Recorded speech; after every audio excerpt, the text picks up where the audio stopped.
New stuff. Yeah. Get up.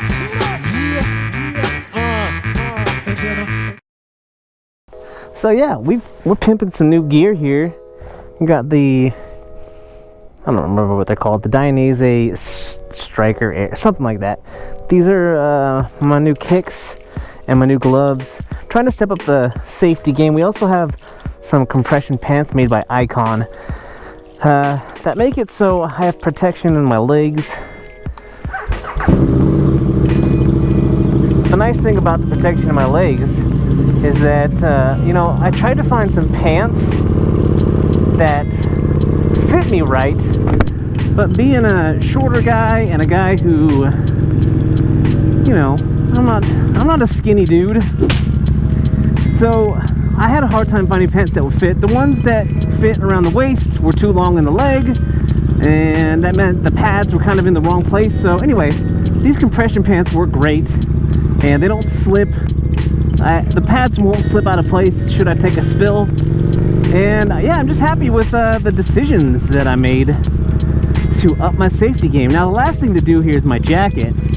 Not that this jacket isn't safe, but there's no reflectivity, and it's kind of a bummer because when I bought it, it said that it was reflective, that it had reflective stripes on it, and I just figured that it was this here, right on the arms, where it looks like it should be reflective, and it's not.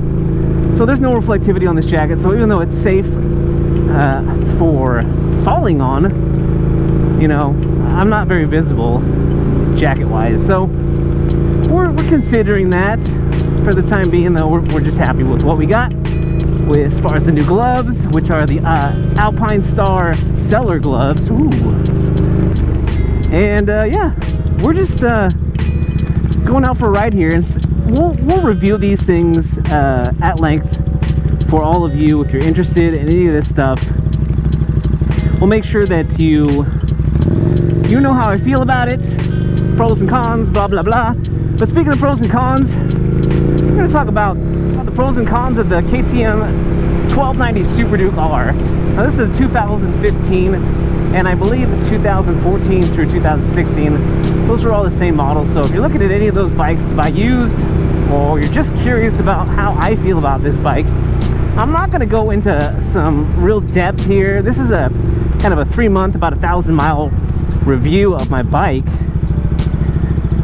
and we're just going to go over the things that, and I'm not going to say that I don't like, because really I love this bike and I love pretty much everything about it. So we're just going to go over the things that are kind of an annoyance and might become something that I don't like about the bike, and we're going to talk about my favorite things about the bike, and that's really it's kind of a shallow review, but at the same time, like I said, I'm just in love with this bike, so I don't really have anything bad to say about it. But let's get right into it. So I always like to take care of the bad stuff first, get it out of the way, and then we can talk about what I like. And one of the things that bugs me just a tad bit about this bike, and this is going to be something that's different from rider to rider, obviously, because what my first thing is the seat height. Now my inseam is about 29-30 inches, and the seat height on this bike is over 32 inches, I believe. It's almost 33, I think. So I gotta tiptoe, you know, around. You know, if I want to put one flat foot down, I can. But you know, that's something that bugs me a little bit, because on previous bikes, you know, I had some pretty low ride heights with the Fat Bob and my Sportsters. You know, my Sportsters I was flat footing pretty much all the time, and this is just a different feel. But it's, for now, I'm fine with it. It's different, but it's all good, and it's something that I've gotten used to, and we'll just see about that. I mean, the big thing about that is if I ever wanted to put a custom ergo seat on here, it's going to raise the seat height another, you know, like ½ inch or something, and then I'll be tiptoeing that much more. So I think once that seat would get broken in, we'd be back to where we are now. But it's just something to think about.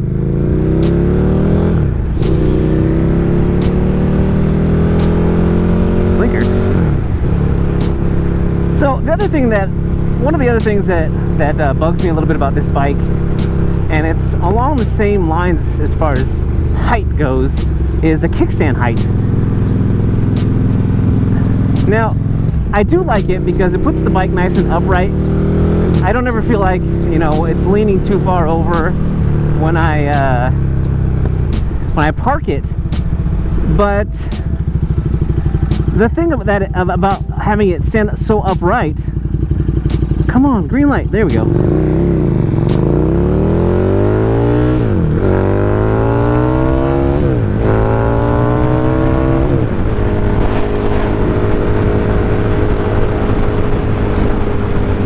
So, you know, when we sit so high, when the bike sits so upright when I park it, what happens is if I'm on any slope at all, it's going to want to tip the other way, away from the kickstand.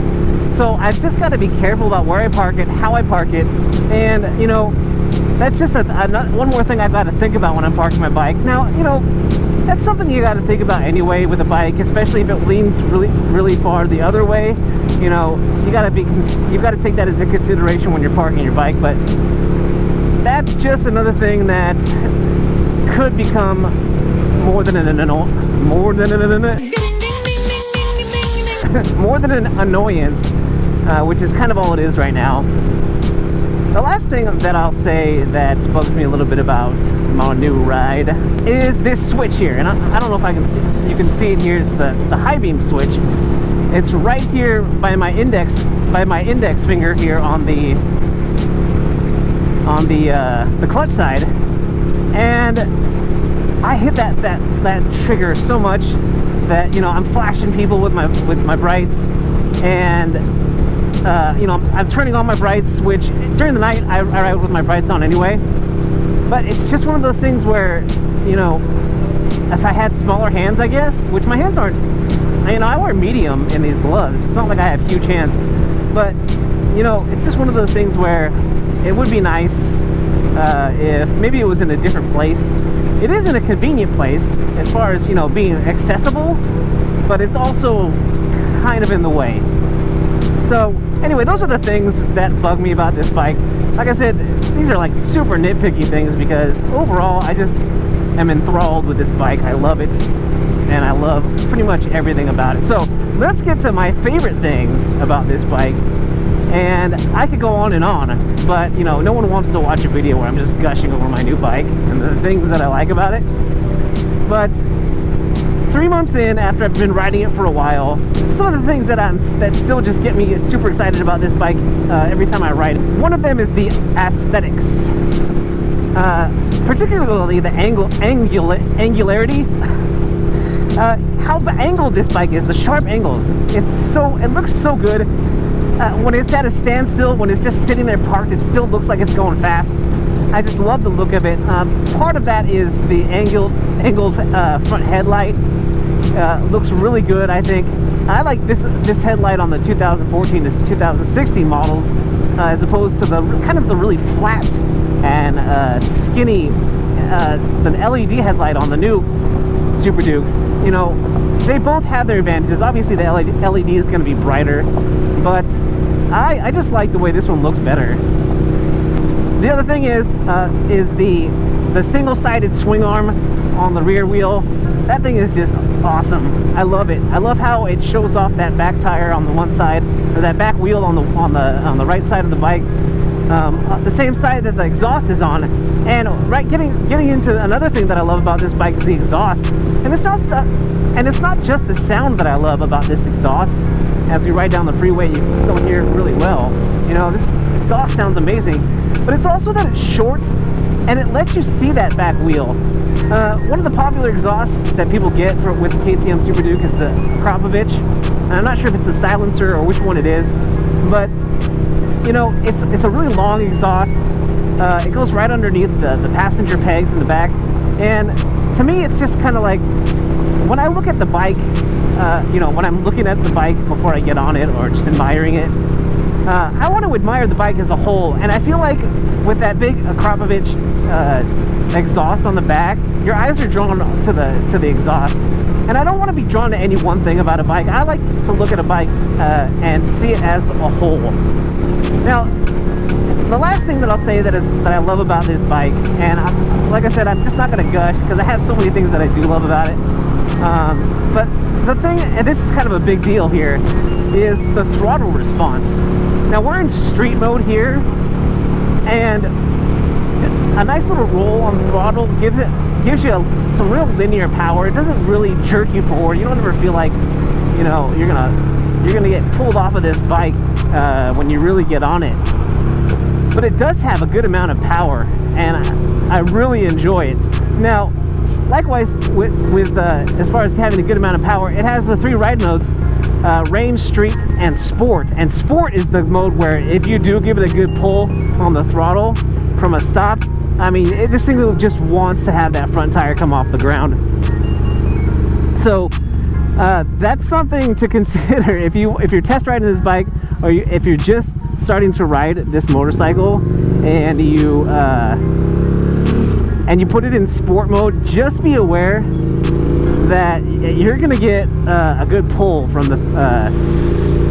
that torque in sport mode, and it just wants to get on it. And conversely, with rain mode, maybe you want to just get comfortable with the bike, or maybe you're a newer rider and you just wanted to get this bike as your starter bike, which seems a little outrageous to me, but hey, to each their own.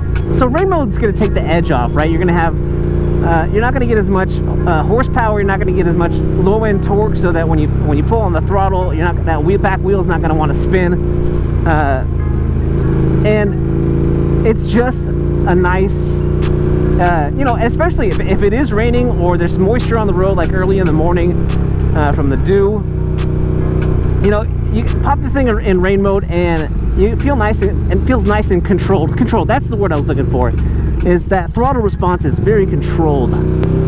So those are the things that I just adore about my new motorcycle, my new to me motorcycle, because it's not a new bike, but yeah, there's so many more things that I could talk about, but like I said, I'm not going to sit here and gush over the bike.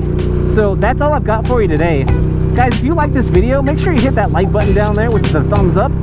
And if you haven't already, smash that subscribe button and come back and see me. Guys, if you're out there riding, be safe. And if you're not riding, get riding. I'm that one guy, and I am out.